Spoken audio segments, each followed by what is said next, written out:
Hello, and in this video we're going to look at some Part 1 questions on the topic of dictionaries. How often do you use a dictionary? To be perfectly honest, I can't recall the last time I used one. I tend to use Google Translate on my phone rather than a dictionary. What kinds of dictionaries have you used before? Well, when I was studying in high school, I used to use a paper-based one because phones were prohibited. Since buying a phone, I've been using Google Translate rather than an actual book. How will dictionaries change in the future?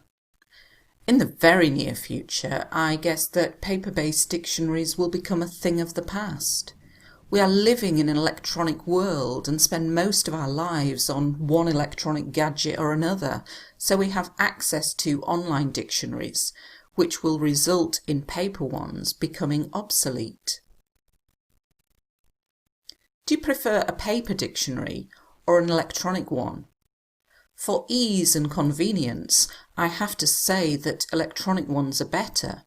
Small paper dictionaries have a limited number of words, and larger ones are bulky and not portable, whereas electronic ones are handy because they're available wherever you have internet access. How would you feel if somebody gave you a dictionary as a gift? I suppose on the one hand, I'd find it a rather odd present to receive, as, like I said, they're quite dated nowadays. However, I'm currently learning Korean, therefore if I was given one, I'd think it was a thoughtful present because the person would be trying to help me with my studies. Right, let's take a look at some of these answers. First thing to notice that in Part 1 your answers tend to be quite short. If you start going into too long an answer, the IELTS examiner thinks you've memorised it and will stop you, so don't try and do a mini essay in Part 1. So to be perfectly honest, this is just another way of saying to be honest, and it makes it a little bit more complex. To be perfectly honest. I can't recall. This is another way of saying I can't remember. I tend to use. This is a very good verb to use to describe something that you do a lot. I tend to go to bed at 11 o'clock.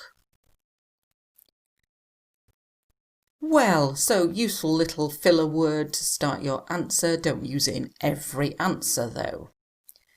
Always recommend that you try to get some past continuous in your answer and are used to. So any opportunity, when I was studying in a high school, I used to use, and then you have some complex grammar and you're ticking the grammar boxes and impressing the IELTS examiner.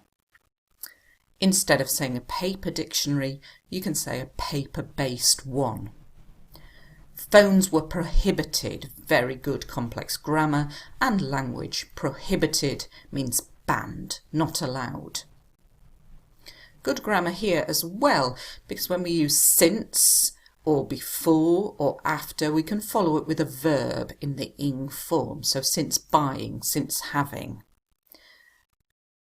And within this short answer, we've got 4 great bits of grammar, actually 5. I've been using present perfect continuous, so something that started in the past and continues in the present. So this answer would be very impressive in a Part 1 in terms of grammar.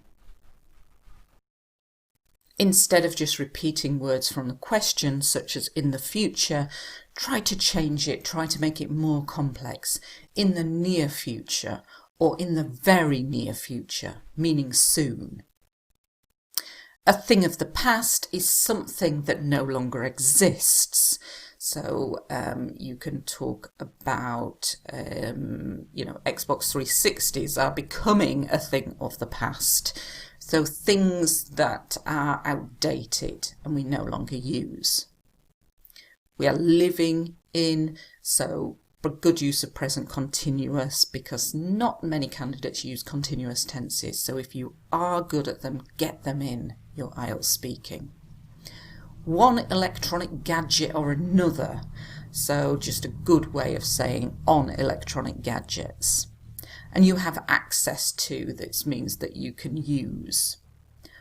Obsolete, very good word for talking about lots of things, and it means no longer exists. Very good to get some nouns in here. Ease, something that's easier. Convenience, something that's convenient and good to use for ease and convenience. A limited number, so I'm trying to say a smaller number of words. Larger ones are bulky. This means they're big and difficult to carry. They're not portable. This means that you can't carry them. Whereas, so we're comparing here and making our sentence more complex, electronic ones are handy. This means they're easier to use. For this question, I'm sort of doing it a bit like an essay, so on the one hand and comparing it to the other hand, because it gives you a little bit more to say, but like I said before, don't try and give a full essay answer in part one. A rather odd present. This means odd means strange. Dated. This is a useful word for writing and speaking, and it's something that's out of date, no longer current. Here we've got if I was given one. This question is a second conditional. How would you feel? So I'm using the second conditional in the answer, but I'm also using the passive, if I was given one. I'd think it was a thoughtful present, so there's the second part of my conditional, I would think. And a thoughtful present, somebody has put a lot of thought into it because the person would be trying to help me. So we've got the conditional throughout this answer. Hope you found this video useful. Thanks for watching.